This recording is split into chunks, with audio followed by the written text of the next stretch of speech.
ฮะเบื้องนั้นกับส่วนสลีเอ้าพากันนี่แหละนอนบ่คืนนี้นอน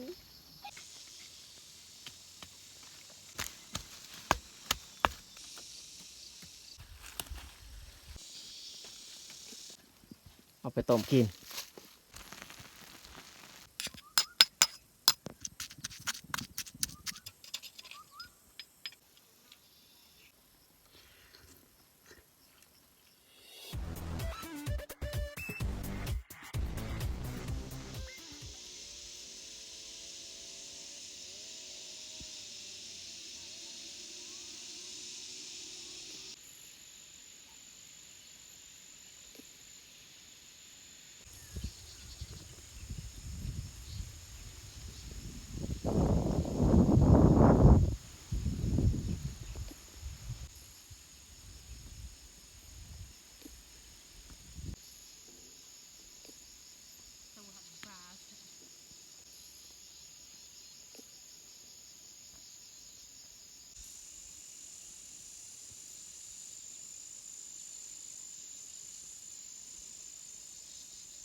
กราบสบายดีเบิดสู่คู่สู่คนที่เขามาเบิ่งมาชมสองของเฮาสำหรับวันนี้ข่อยกับผ้าเตื้อยขึ้นมาเสียหญ้าส่วนที่เฮาได้ปลูกไว้หลายเดือนแล้วเนาะวันนี้อีกมายามเบิ่งเพราะว่าเฮาเสียหญ้าให้แล้วก็เลยเฮากาดวันนี้ไอ้เสียหญ้าส่วนต่อเนาะแล้วตอนนี้เฮาก็มานั่งพักอยู่เที่ยงให้ของลุงกับป้าเนาะเขาให้หรือว่าซาลี่ของเพิ่นนี่เคี้ยวดีขนาดเนาะพื้นที่บริเวณนี้นี่โคตรงามเลยบอกว่าเฮาจะปลูกกันยังก็แล้วแต่งามที่สุดดินงามบริเวณนี้แต่ว่าหญ้านี่โคตรหกเลยเนาะเลี้ยงหญ้านี่คันเฮาเสียบ่ทันนี่บ่อยากเว้าหญ้าก็ลายแล้วก็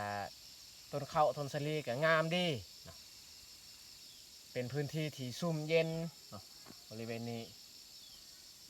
ไม่แต่เฮาออกไปยามเบิ้งอันนั้นส่วนของเฮาก่อนแล้วจึงคอยกลับมา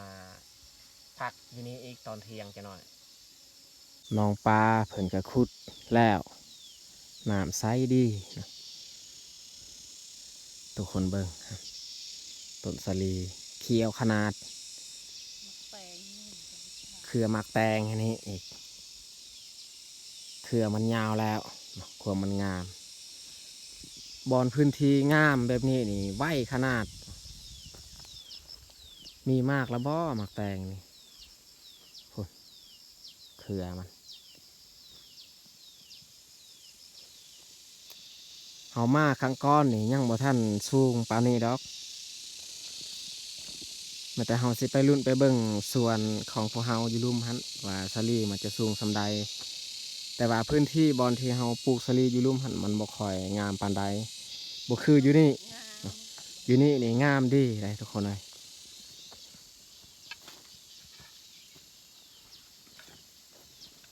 เอาเหล็กแวกกับตุกน้ำไปส่วนกระพานี่หาไว้ยี่นี่แหละ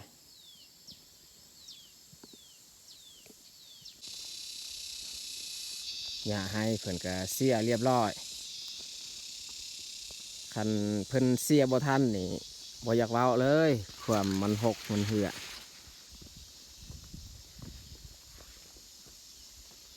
หากเดือนห้าเพิ่นเสียแล้วแหละอย่าให้เบื้องนั้นกับส่วนสลีกับอันมันก็จะเอาปลูกปนกันสลีนี่ฮอดเดือน7 เดือน 8ก็ได้เก็บได้กินแล้ว ส่วนมันนี่ต้องได้ใส่เวลาโดนแน่หมากนัดยังบ่ทันแก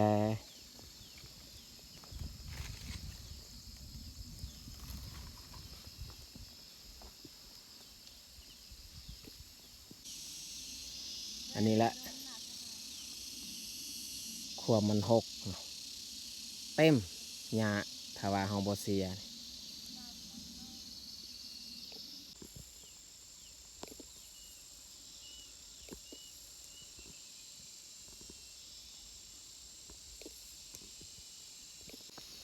เฮาย่างไปเบิ่งเถียงหายอยู่นี่อีก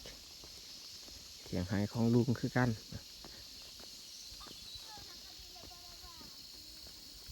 นี่เจ้าของเพิ่นเสียหญ้าอยู่ลุม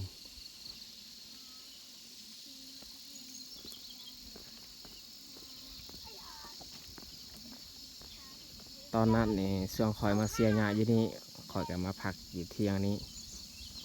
เพราะว่าฝนมากทันหันมาพักกับลุง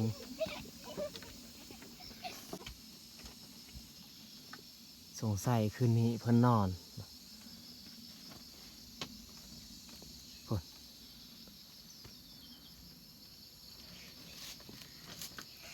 เอ้าพากันนี่แหละนอนบ่คืนนี้ นอน นอนจะคนโอ้มันแต่ลูกเพิ่นยังอยู่เทียงยามเขาเฮ็ดเวียกนี่เขานอนนะอยู่นี่เพราะว่าเทียงของเพิ่นก็ค่อนข้างกว้างเพิ่นเฮ็ด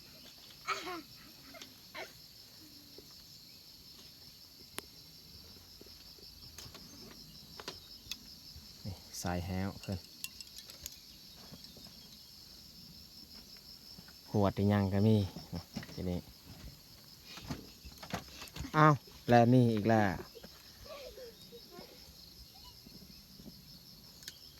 เหลือแต่เด็กน้อย3 คนอยู่นี่พ่อแม่นี่ลงไปเสียหญ้าแล้วออกไปซะอันนี้ส่วนสาลีของพวกเรามันบ่งามทุกคนนะบ่คือของลุงเพิ่นบอนทีลุงเพิ่นทางให้นี่บอนทีดินลุบอันนี้บอนดินโนนมันเป็นดอนเฮ็ดให้มันบ่งามปานใดหญ้าก็ค่อนข้างหกแล้วสูงกว่าต้นสาลีอยู่ให้ของพวกเราอีก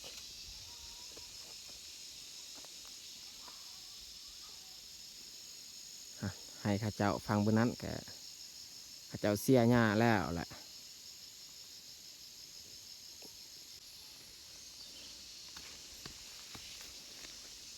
บอนนี้นี่ถึงว่า ต้นสลีมันสุดแต่ว่ามันก็บ่ได้สูงปานใดมันเป็นบอนเนินเนาะบ่แม่นบอนรูปเริ่มเสียแต่นี่แหละ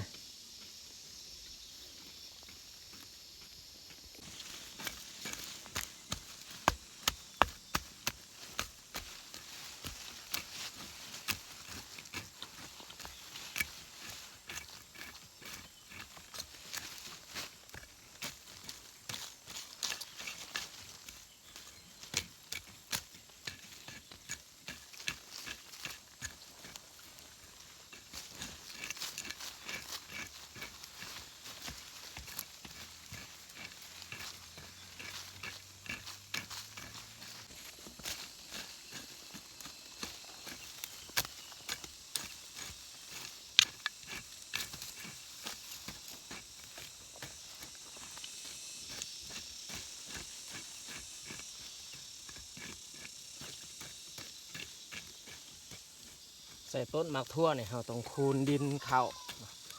เพื่อให้มันมีหมากมันลายขึ้น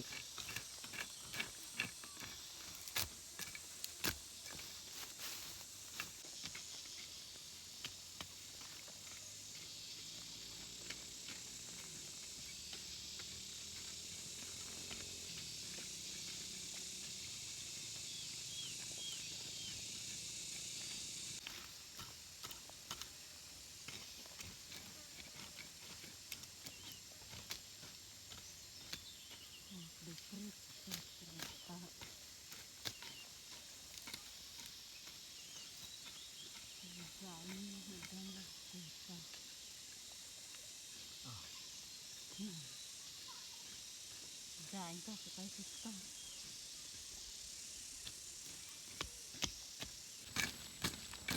หญ้าแบบนี้เนี่ยโคตรเหนียวเลยทุกคนเห็นปะ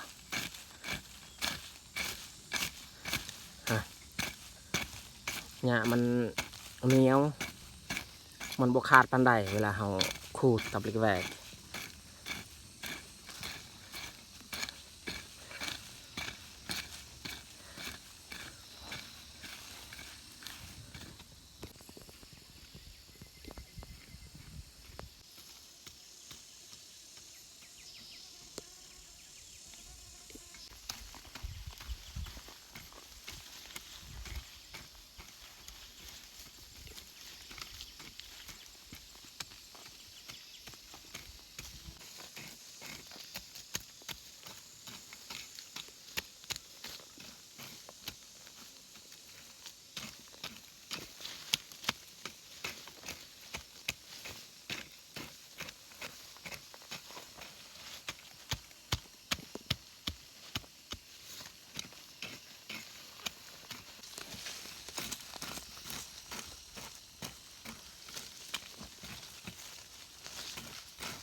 เ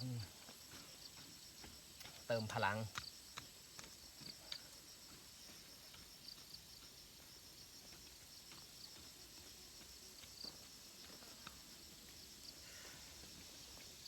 ตุกน้ำนี่เขาปะไว้บอนพรมใหม่อันนี้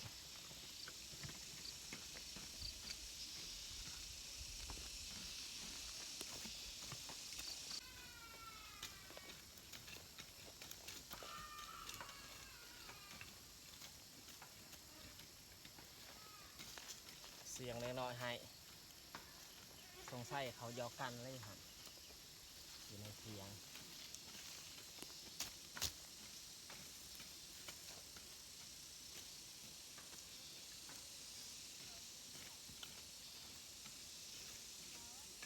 เราเนี่ยบอกให้พวก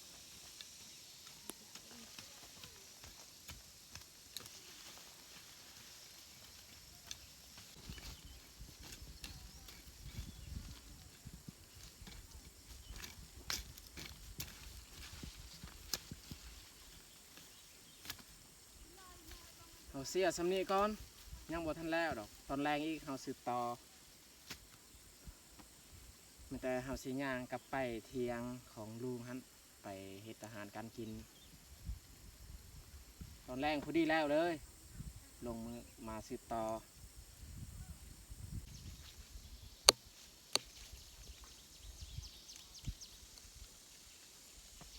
เก็บเอายอดมะอึพอได้เอาไปเฮ็ดอาหารเที่ยงกินยอดมันงามขนาด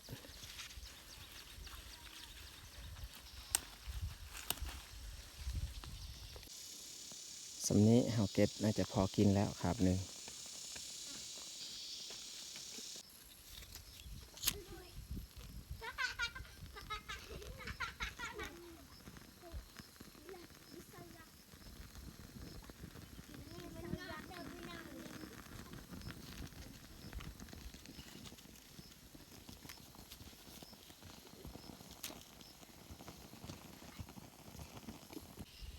มานั่งพักอยู่กลางเทียงของลุงรู้สึกว่าเย็นดีจุดไฟไว้ก่อนเมื่อไฟขึ้นถึงค่อยเอาหม้อมาคางใส่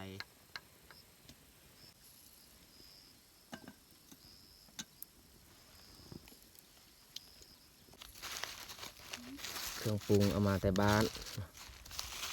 อันนี้กุ้งอันนี้นี่เฮาสิบ่เฮ็ดกินสิให้น้องๆเพราะว่าอันน้องๆเพิ่นก็ให้อันนั้นผักกาดให้เฮาให้เพิ่นกุ้งอีกเอาไปต้มกิน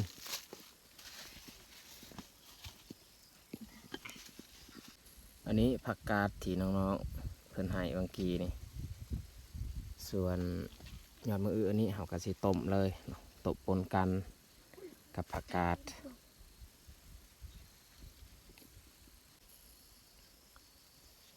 ยอดมะอึนี่แม่นเฮาซี่คนออก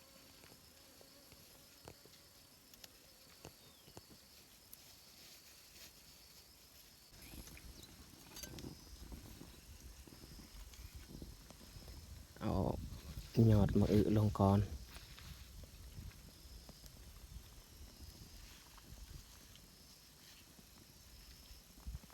หม้อน้อยเต็มเลยทุกคนเลยนี่ใส่เบื้องลุมผักกาดนี่ใส่เบื้องเทิง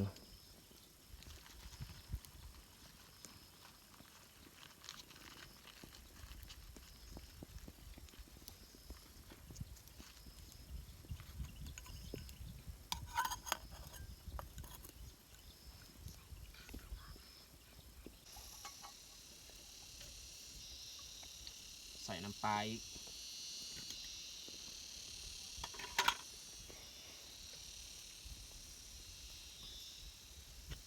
เต็มบวงเลยน้ำปลาจึงพอดีแซ่บ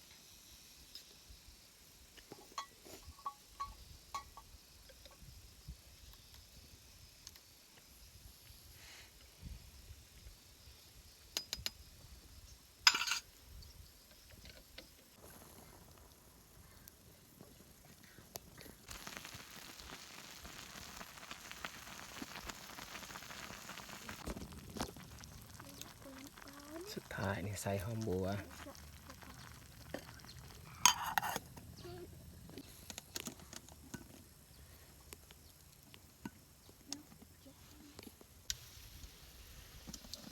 ต้มพักซุกนี่เฮาสิตำส้มต่ออีกคกก็มีนี่คกของลุงกับป้าเพิ่นไว้อยู่นี่คกที่มันแตกก็ยังใช้ได้อยู่สำหรับตำแจวนี่ใช้ได้เฮาสิตำส้มหมักแตงนี่แหละหมักแตงเฮาซอยไว้เรียบร้อย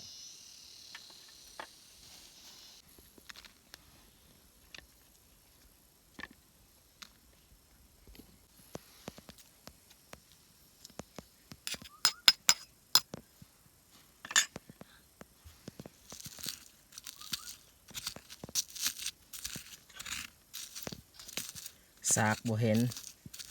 เลยเอาไม้มาตำเอา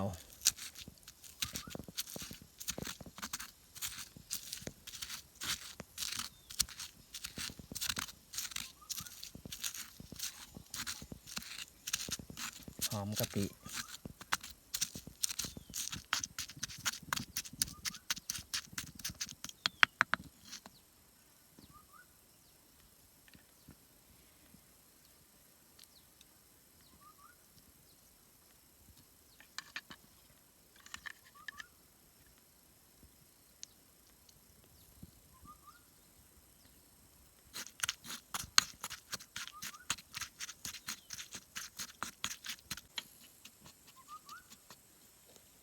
ใส่น้ำปลาตืมอีก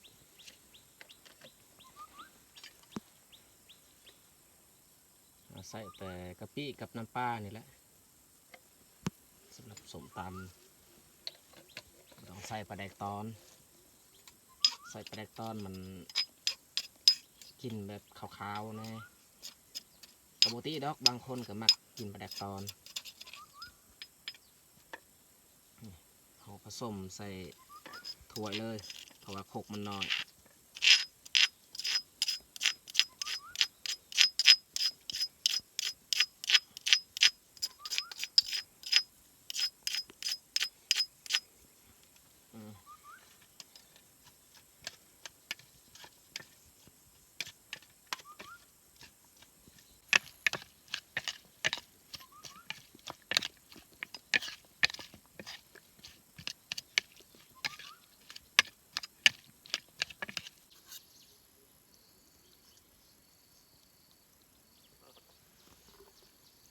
ต้มผักนี่ครับตักใส่ถ้วยส้มนี่ใส่ใบตอง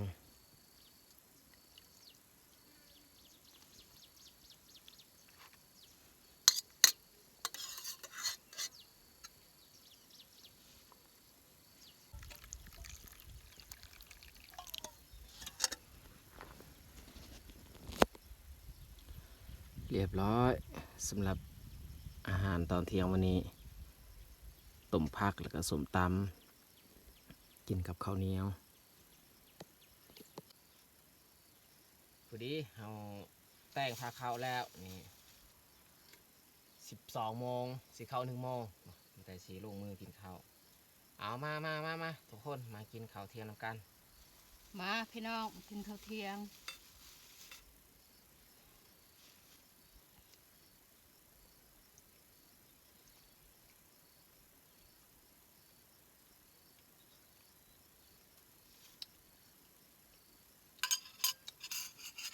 กุ้งนี่เขาบริเฮ็ดนะ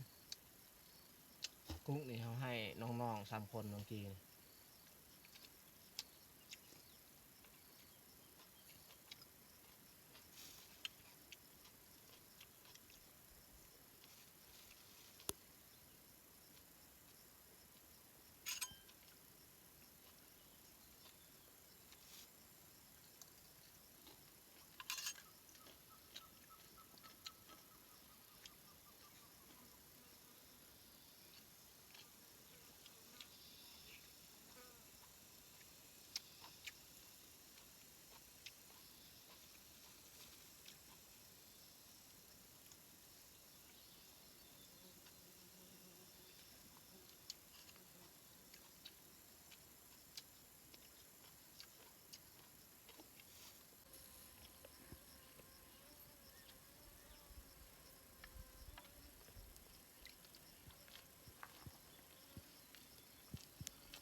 อนนี้ก็เวลา1 โมงแล้วทุกคนเลย